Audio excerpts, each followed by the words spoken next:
no oceano, cercado por seus discípulos, por seus seguidores e por uma turma de pessoas como nós, famintas pela palavra, pela aceitação,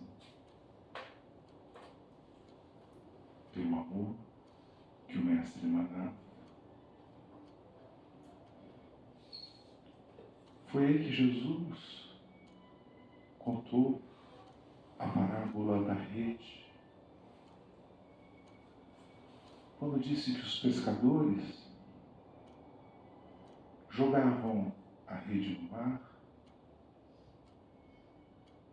e quando percebiam que ela estava cheia, traziam de volta, a descarregavam e separavam os peixes, os bons daqueles não tão bons. E Jesus disse: assim também é no reino dos céus, quando os homens são separados pelas suas atitudes, pela sua moral, já fazendo antever o momento pelo qual passamos, onde estão separados aqueles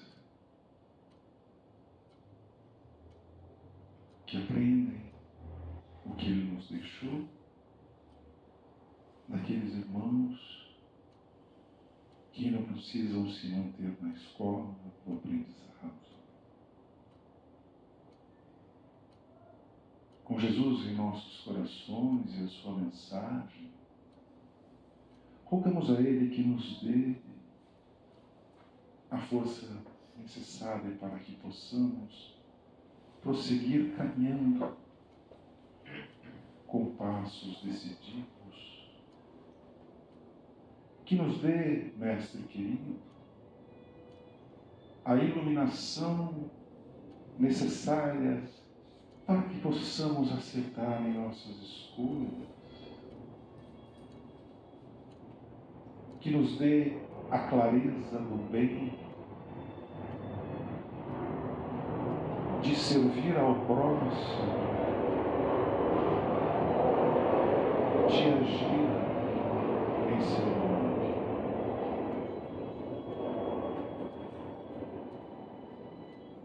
Nessa atmosfera de teus pensamentos e de tuas ações, rezemos a oração que tu nos ensinaste e que tu rezavas em seu próprio lar. Pai nosso que estais nos céus, santificado seja o vosso nome. Venha a nós o vosso reino. Seja feita a vossa vontade, assim na terra como nos céus. O pão nosso de cada dia nos dai hoje. Perdoai-nos as nossas ofensas, assim como nós devemos perdoar os nossos devedores. E não nos deixeis cair em tentações, mas livrai-nos de todo o mal. Que assim seja. Graças a Deus.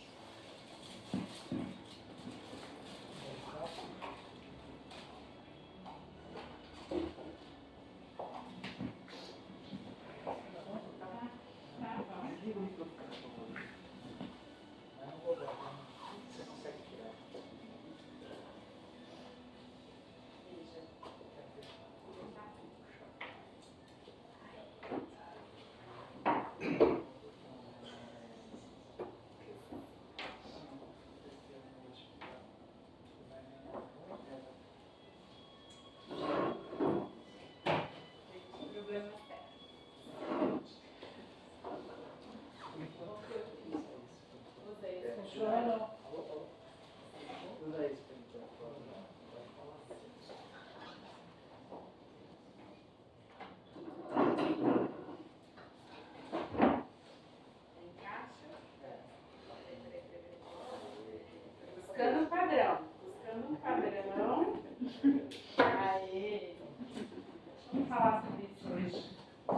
Boa noite.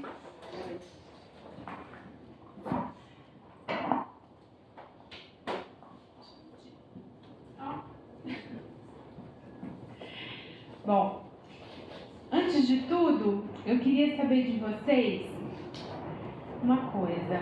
Hoje, fazendo a apresentação, eu fiquei pensando com quem que eu gasto a maior parte do meu tempo durante o dia, desde a hora que eu acordo.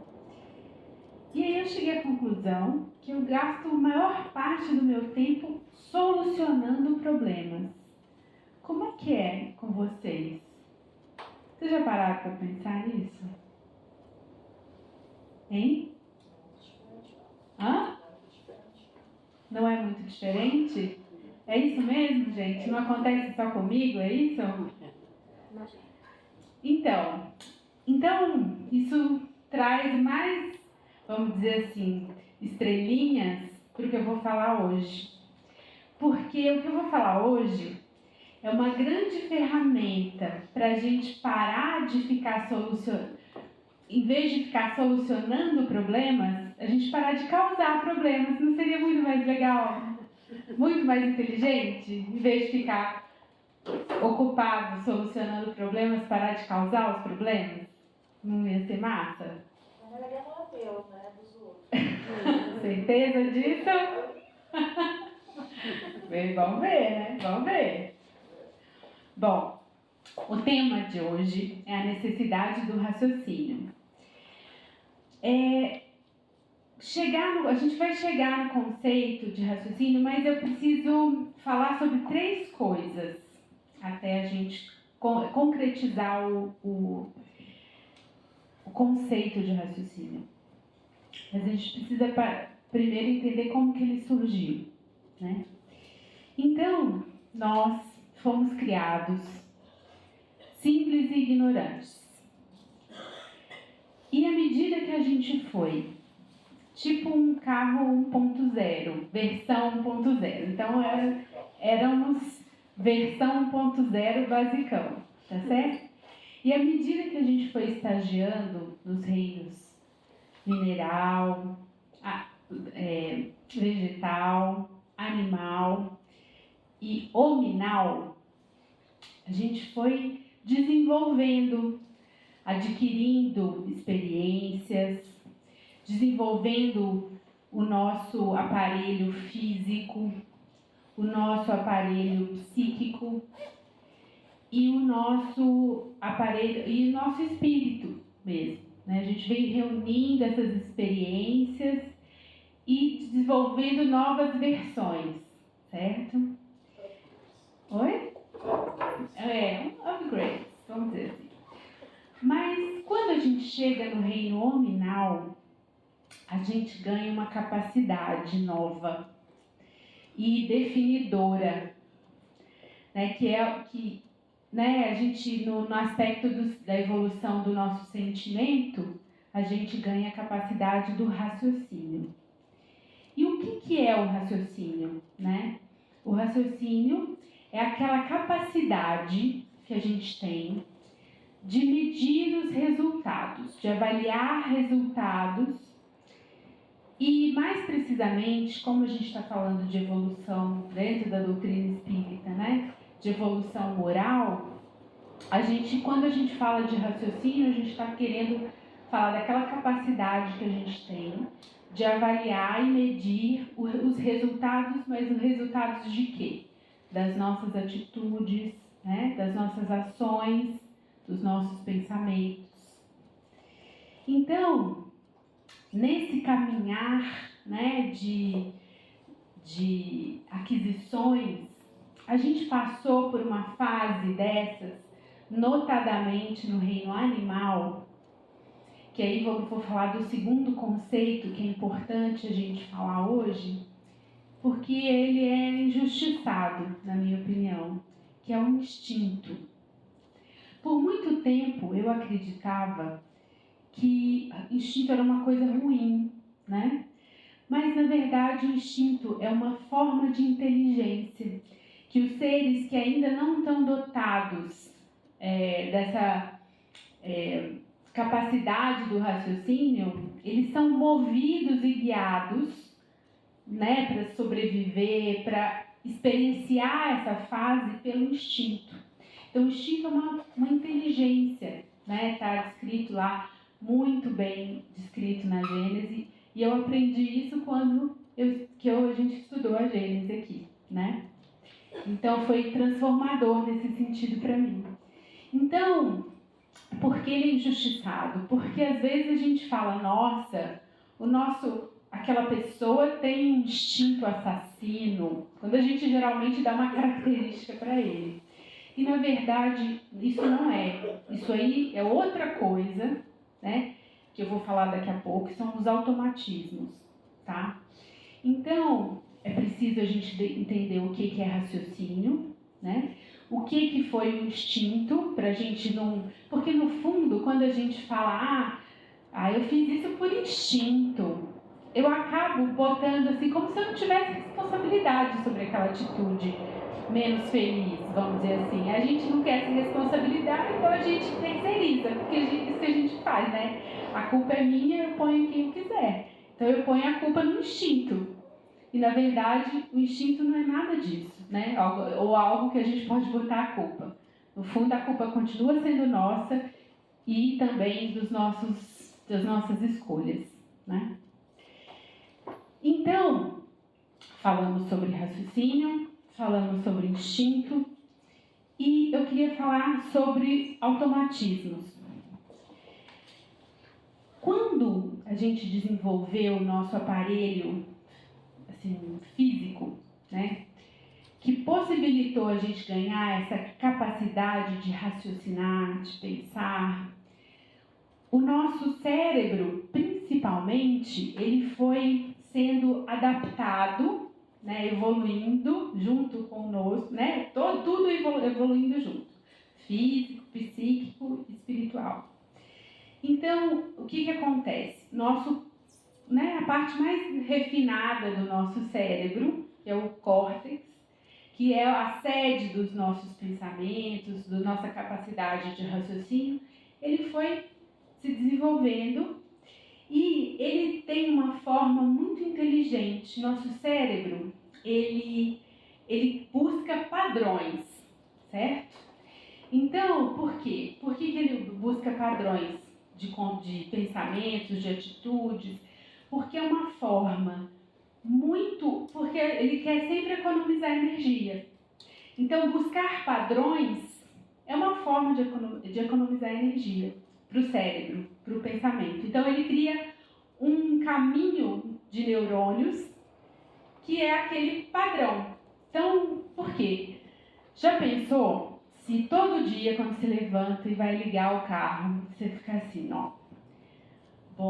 pegar a chave, esticar o braço, colocar no buraquinho da fechadura, virar no sentido horário, apertar a maçaneta, abrir a porta, põe a perna direita primeiro, põe a perna... Imagina! Que trabalheira! Não é não?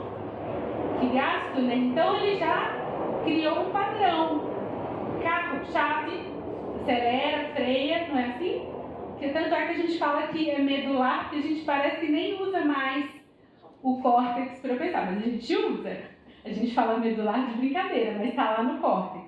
Só que é um padrão, porque é uma forma da gente criar habilidade. Então, coisas automáticas, elas não necessariamente são ruins, certo? Então, eles têm essa função de poupar energia, de criar habilidade, da gente aprender a armazenar, né? Que faz um compacto daquelas atitudes e armazena lá. Bom, quando que a coisa começa a ficar esquisita? Quando a gente volta para o território do sentimento. E se a gente imaginar que a gente andou estagiando aí em vários reinos, depois do reino animal a gente estagiou de uma forma lá, milênios atrás, e se a gente for pensar como que era a conduta, como que era a moral milênios atrás. antes de Moisés, como é que era? Né? Eu matava o seu bode, você ia lá e matava a minha família inteira, não era assim? Tiveram até que criar um negócio que chama olho por olho e dente por dente. Então, se eu furei o seu olho, você só pode furar o meu olho. Você não pode me matar. Tudo bem assim? Beleza pra você? Kids? Então tá bom. E esse é um padrão que começou lá muito atrás. Você reconhece esse padrão hoje em alguém? Toma lá, dá cá? Hein? Olha bem. Só nos outros. Só nos outros, né? Então, o que aconteceu? Criou-se um padrão, a gente foi trazendo, né? E olha, a gente era simples e ignorante. Então, a gente ignorava muitas coisas ainda da nossa conduta, do nosso relacionamento com o outro. E a gente gravou na gente, porque até a gente faz isso, né? De tomar lá, dar cá. Ou não. Ou eu tô falando aqui uma coisa inédita. Hein? É um padrão que a gente faz. Eu agredi, me agrediram, puxaram meu tapete no trabalho, o que eu faço? Vai e puxo também. Me der... padrão que acha de educar. Isso, né?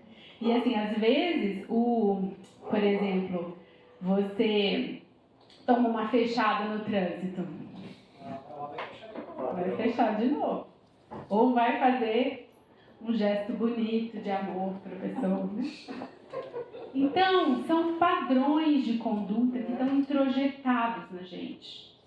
Introjetados por nós, pela nossa ignorância, de muitos milênios, como Emmanuel diz, de muitos milênios de sombra. E essa é o nosso modus operandi. Na hora do estresse, o que a gente faz? Usa o padrão. É rápido, gasta pouca energia, a gente tem pouco esforço, a gente não tem que parar, não tem que pensar, certo? Né? E tudo bem.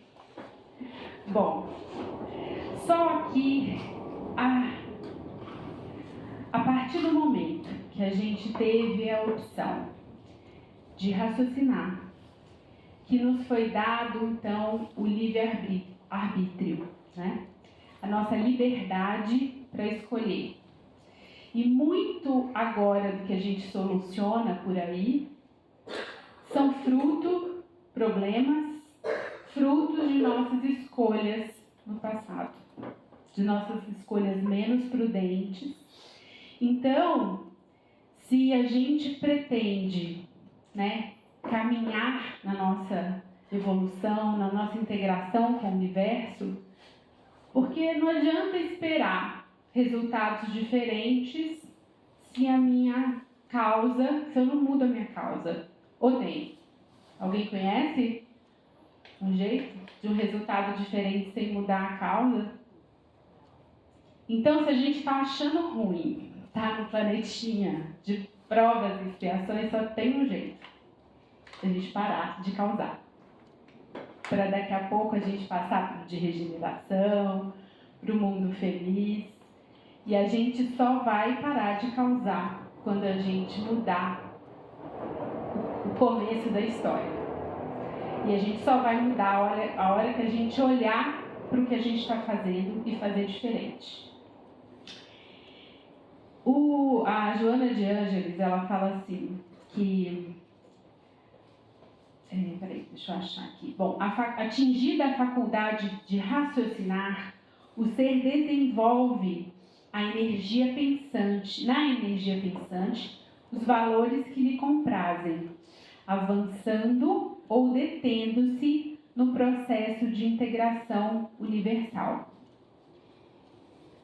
Bom, além disso, além de significar a nossa possibilidade de livre-arbítrio, da nossa escolha livre, o fato a doutrina espírita ainda tem mais uma coisa, né? A partir do momento que eu escolho livremente, que eu não lembro mais o que eu causei, né? Eu tenho as ferramentas necessárias para construir o meu mérito, né? Porque se eu encarno e sei que eu puxei o tapete do Flávio, é lógico que quando eu encontrar o Flávio de volta, eu não vou fazer nada com ele, né? Eu quero ficar bem na fita. Bom, então isso tudo faz parte da construção do nosso mérito, para a gente poder realmente, como a Joana de Ângeles diz, avançar no processo de integração universal.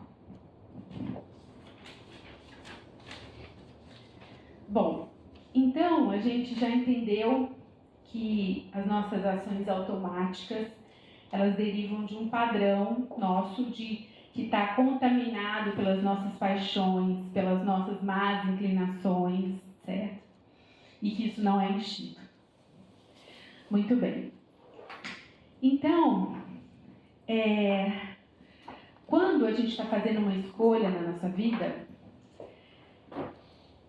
né, os nossos guias, os nossos leitores estão ali, não faz isso, não faz isso. Mas eles não interferem nas nossas escolhas, né? A gente é livre. Por quê? A gente sabe que e o que de pior a gente pode escolher? Tudo bem, a gente já entendeu que a gente tem que parar de causar. Mas se eu não souber de nada, né, não souber o que é doutrina espírita, quem passou aqui, quem não passou, quem andou nessa terra, quem não andou, o que seria, assim, de forma bem rápida, a pior escolha? Prejudicar alguém. Muito bem, né? Por que seria prejudicar alguém, seria a pior escolha? Porque a gente tem que fazer aos outros aquilo que a gente gostaria que os outros nos fizessem. Porque quem rouba hoje tem que devolver amanhã, certo? É porque tem uma lei muito importante que rege tudo isso, que é a lei de causa e efeito, né? Então, a pior escolha que eu posso fazer é lesar alguém, né? É causar deliberadamente o mal para alguém. Mas também pode existir aquela possibilidade de eu não saber o que está acontecendo, o que estou fazendo, não é isso? Bom, para isso, as leis divinas também nos apresentaram uma possibilidade, que é quando a situação acontece outra vez. Então, se tiver alguma coisa acontecendo outra vez na sua vida, pensa que é alguma coisa que você precisa aprender. Raciocina. Enfim. Então, são essas as situações com que a gente se depara na nossa vida. E tem um caso que o Chico conta, né, que era um grande amigo dele, que era contador, né? Ele trabalhava no escritório de manhã, à noite ia ajudar o Chico, quando eles trabalhavam em Uberaba, né? Enfim, um dia esse amigo do Chico chegou para trabalhar e viu o escritório dele completamente depredado. Mas assim, os assaltantes não só foram lá e roubaram as coisas de valor, não. Eles roubaram e quebraram tudo. E aquilo deixou ele muito chateado mesmo. E quando foi à noite, que o Chico ele chegou lá no centro, o Chico, lógico, percebeu, né, que ele estava muito chateado, foi lá, deu um abraço nele e perguntou o que tinha acontecido. E ele contou, né, e o Chico olhou para ele, cheio de compaixão, com aquele jeito do Chico, e disse: "Ô, meu amigo, como é bom a gente devolver." Então, a gente precisa olhar para a nossa vida e para as situações que acontecem na nossa vida com esse outro olhar, né? De buscar o que eu resgato ali de aprendizado e que esse aprendizado vai mudar as minhas próximas atitudes, né? Bom, então a gente entendeu que a natureza do resultado depende da natureza da sua escolha, certo? Bom, então,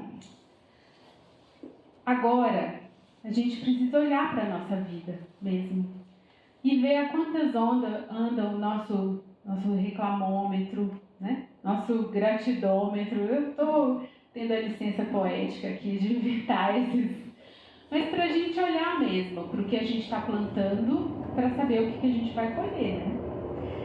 Então, então tudo bem, agora a gente já refletiu sobre o que seria a pior escolha, e agora o que seria a melhor escolha? Quais seriam as características da melhor escolha? Eu vou te fazer essa pergunta. Ah, mas eu fui mais rápida. Hein? Caminho do amor? O caminho do amor, que, assim, se a gente, como é que eu vou dizer? Excluir a parte religiosa. Vamos só pensar nisso aí, ó, sem envolver muita coisa. Bom, nós temos um pai, certo? E qual que é a felicidade do pai? E Tiago, por favor, divida conosco. Ver o sorriso da filha. Bom. Ver o sorriso da filha. E se você tivesse um outro filho? Ver o sorriso dos dois, né? Então, esse é o mesmo raciocínio de Deus. Todos os filhos têm que estar felizes. Se em alguma atitude, se a atitude for boa só para mim e for causar infelicidade do outro ou em detrimento do outro, acho que a lei divina não vai autorizar essa escolha, não. Não é não? Agora, se a escolha for bom para mim, bom para o outro e bom para o coletivo, essa eu acho que autoriza. Tá certo? Então, assim, se a gente pudesse resumir de uma forma bem simples, a gente poderia falar isso. Outra, se a minha escolha for boa, livro de Sócrates, for boa, útil e verdadeira. Se ela preencher esses 3 critérios, tá tudo bem também. Mas Deus é uma pessoa muito inteligente. Ou a pessoa, né? Pessoa foi forte. Mas tudo bem, conceitualmente isso é um erro. Mas, então é uma força imaterial, intangível, vamos dizer assim, muito inteligência suprema mesmo, porque ele sabe de onde que a gente saiu, sabe como que ele construiu a gente e sabe como ele funciona. Ele sabe que a gente funciona com padrão, que a gente vai economizar a energia do nosso cérebro. Então, o que ele fez? Mandou o padrão pra gente, o novo padrão. Ele mandou Jesus para esse mundo. Para quê? Para mostrar atitudes, formas de agir, que seriam o nosso padrão. Ele não é o guia e modelo da humanidade? É isso que a doutrina espírita traz para nós? Então, e ele foi caprichoso, porque ele escolheu homens simples, com as mesmas deficiências que a gente pudesse olhar para os apóstolos, olhar para aquele povo daquela época e se identificar com aquele padrão. E, entendendo que eles se transformaram através dos ensinamentos de Jesus, das atitudes de Jesus, usando aquele padrão, a gente também ia acreditar na nossa transformação. E ainda, para não ter jeito de errar, ele deixou um evangelho, que é o manual de condutas para a nossa vida, né? E tem algumas frases bonitas, assim, muito impactantes que eu trouxe aqui para vocês. Então, que a grande obra do Evangelho no mundo é a transformação moral do ser humano, da nossa transformação moral. E ele traçou a rota.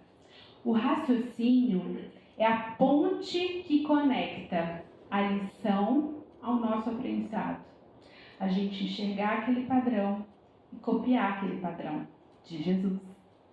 Só que a gente vai fazer isso quando a gente olhar para nós, olhar a atitude de Jesus e aplicá-la no nosso dia a dia. Então, o raciocínio é essa ponte entre a lição e o aprendizado. Então, a gente começa a entender por que Jesus Cristo nos salvou. E o Emmanuel traz isso de uma forma muito bonita, que ele diz assim: salvou-nos o Cristo, ensinando-nos como reerguer-nos da luz, da treva para a luz.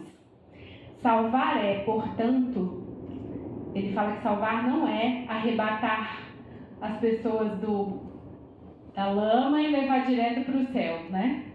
Salvar é levantar, iluminar, ajudar e enobrecer, e salvar-se é educar-se para também educarmos os outros.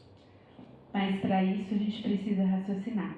Então, a Joana pede: repara a estrutura dos teus raciocínios agora, ante as circunstâncias que te rodeiam. Então, para a gente prestar atenção, né? Pergunta a ti próprio: quanto ganhaste do Evangelho para analisar retamente esse ou aquele acontecimento do caminho? Usar o modelo, certo? O padrão. Faze isso e a bondade do Senhor te auxiliará na esclarecedora resposta a ti mesmo. Então, é comparar o que o Evangelho nos ensinou com o que a gente vai agir no nosso dia a dia. Transforma-se o cristão devotado não pelos sinais externos, e sim pelo entendimento, dotando a própria mente de uma nova luz e novas concepções. Então, vamos pensar. Vamos pensar antes de pensar. E parar de causar. Rimou. Olha que legal. Gente, uma boa noite, uma excelente fluidoterapia.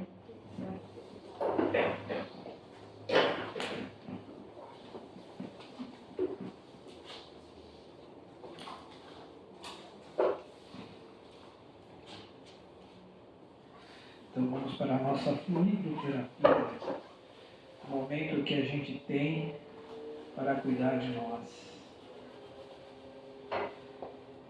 Então vamos mudar a nossa chave agora e vamos colocar no padrão amor, que vem do nosso coração, aquela melhor parte que habita em nós. O convite é que esse padrão amor seja usado para cuidar de nós mesmos, com toda a atenção, ensinando ao nosso cérebro o caminho desse alto amor, desse autocuidar, e criar 3 atalhos no nosso corpo, na nossa mente e no nosso coração. No modo corpo, o cérebro trabalha cuidando das informações necessárias à existência orgânica da nossa vida. Então a atenção é para que agora, amparados por estas energias que nos envolvem, que favorecem para que tenhamos esta força magnética a imantar em nós, esse amor reorganiza as estruturas celulares do nosso organismo físico. No melhor elemento que nos constitui, que é o átomo, nos espaços infinitesimais que existem, ali este amor se desenvolve, se desenrola, se autoilumina e vai assim aglutinando estas energias, favorecendo a recomposição do elemento minúsculo, microscópico celular, e vai crescendo, adensando nas células, nos conjuntos celulares que vão formando os nossos tecidos que vão formando os nossos órgãos, que vão formando o nosso sangue, nossas artérias, nossas veias, nossos vasos sanguíneos, a questão da musculatura, da nossa constituição óssea, dos sistemas que nos integram no movimento da vida orgânica, respiratório, sistema circulatório, endócrinos, reprodutores, excretores, todas as funções dos nossos sentidos, ver, ouvir, paladar, tato, nossa pele, tudo vai sendo trabalhado neste amor que cuida desta nossa vida, propiciando assim um restabelecimento energético, uma revitalização das nossas forças, um equilíbrio dos nossos organismos íntimos que se comunicam pelos impulsos que recebemos do nosso cérebro. Deste modo, amor, corpo, vamos nos amando então profundamente, sentindo um calor gostoso circular dentro de nós, como organizando nossa casa íntima, onde cada órgão tem a sua inteligência e a sua função.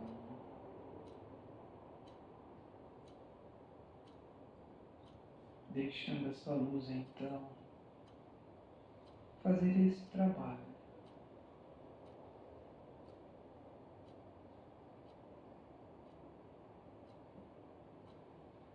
Gostoso, né? Se amar é tão bom. E sentir que o nosso coração bate agora de maneira mais calma, mais confiante, que cada órgão está no seu devido lugar, no seu devido funcionamento, nos reestruturando e reerguendo, nos fortalecendo. Vamos agora à nossa casa mental, não somente no córtex, como a Adriana falou, mas a nossa caixa cerebral como um todo, lóbulos frontais, parietais, fazendo com que toda esta estrutura pensante receba esse amor consciente que expande o pensamento, que além de expandir, favorece a produção de bons pensamentos edificantes, pensamentos generosos, pensamentos amorosos, construtivos, criativos, coletivos, se integrando à energia divina que se comunica com esta central de informações e produção de pensamentos, alinhando-nos com Deus, com Jesus, com o nosso anjo de guarda, com os nossos guias espirituais, desta forma abrindo este contato para que inspirações de luz iluminem nosso cérebro. E iluminando nosso cérebro com bons pensamentos, consequentemente, enviamos estas energias para todo o nosso corpo, que se conecta nesta unidade chamada amor. O modo amor corporal se liga automaticamente ao modo amor do nosso pensamento, do nosso cérebro, da nossa casa mental. Vamos agora acessar o modo sentimento. E o modo sentimento, cuidado aqui, muito precioso, para que esses automatismos que existem sejam desligados, desconectados. E passamos a ligar religar, conectar, reconectar ao modo amor intenso da nossa centelha divina que pulsa em nossos corações. Pulsa. A cada batida do nosso coração, mais amor é produzido, e produzindo mais amor, sentimentos como perdão, benevolência, esperança, coragem, fé, se desenvolvem e se expandem em nosso peito, fazendo então com que a conexão dos três amores se unam numa única luz grandiosa que é o nosso ser integral. Esse ser divino que somos, pois somos filhos de Deus, criaturas divinas, vivendo a oportunidade divina desta reconexão, nos equilibrando nessas três forças. Somos uma luz intensa de amor,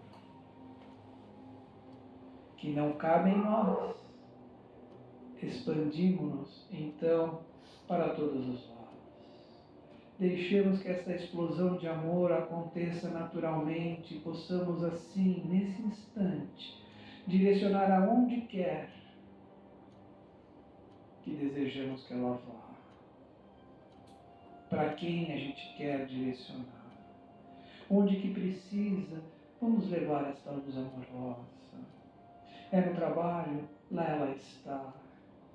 É na reconciliação com o amigo, lá ela está atuando. É a reconciliação com um familiar, ali ela atua para criar esta ponte, pois é nosso raciocínio que manda que se estabeleça pontes de perdão, pontes de reconciliação, de união, de fraternidade. É para ajudar um amigo, criemos esta ponte. É para que possamos facilitar a conexão com aqueles que temos desavenças, que este amor faça esse caminho ser florido, para que chegue em nós também a vontade de perdoar, de esquecer, de reconciliar. Pois somos criaturas divinas. Se Deus nos ama, também podemos amar ao nosso próximo.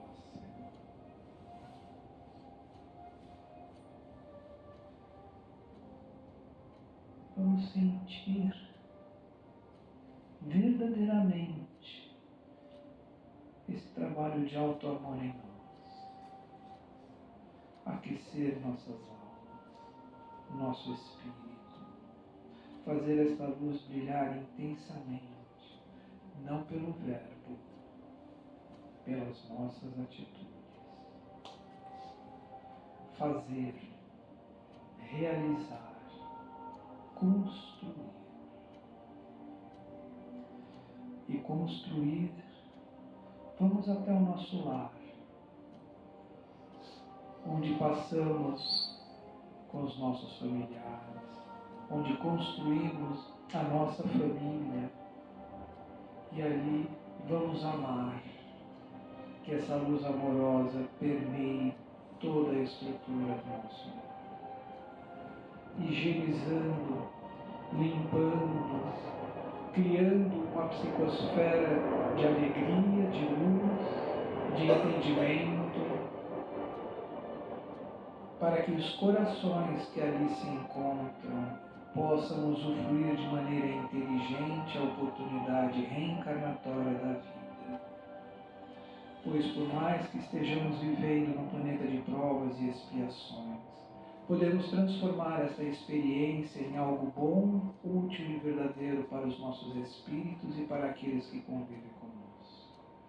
Então, que a nossa casa seja luz, pois Jesus está conosco e nos fala que a paz seja nesta casa e que possamos nos nossos quartos, nas nossas camas, ao repousar esta noite, poder absorver todas estas luzes, estas bênçãos que estão ali flutuando, para que caiam sobre nós como um cobertor a nos acolher e aquecer a alma, nos aproximando ainda mais da essência divina que somos.